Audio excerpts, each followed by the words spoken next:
Sanibonani makhosikazi, sanibonani Mbokodo, sanibonani zithandwa zenhliziyo yami. Uyabingelela uMasikhosana, uyabingelela iNdlovukazi, uyabingelela uMamhlanga, intokazi emhlophe, uQueen Ray wakwaSikhosana lo, uthi sanibonani. Ngisanithanda bafowethu, ngiyabonga kakhulu nange-support yenu, ngiyabonga kakhulu ukungifolowa nokuthanda amavidiyo ami lapha ku-YouTube.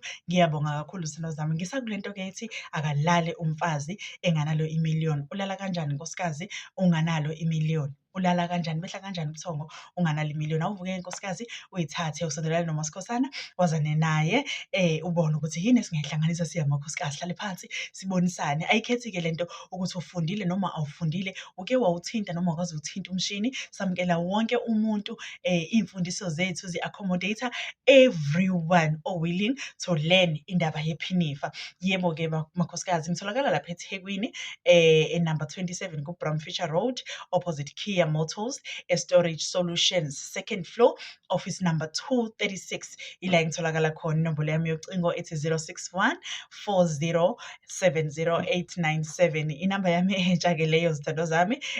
Inamba ka-068 ayisasebenzi, ningabisayifonela, ayisasebenzi. Nkosi yami ngalahlekelwa ifoni, so ayisasebenzi leyo namba, sesisebenzisa le ethi 061 4070897. Iyona nombolo esengitholakala kuyona leyo.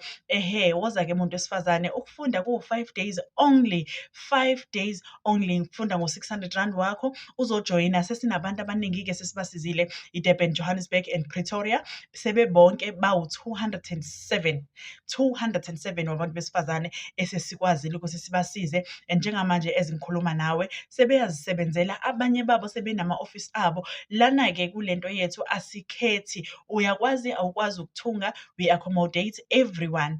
Ngithinte-ke sithandwa sami, uma ufisa nje ukuthunga thintana nami.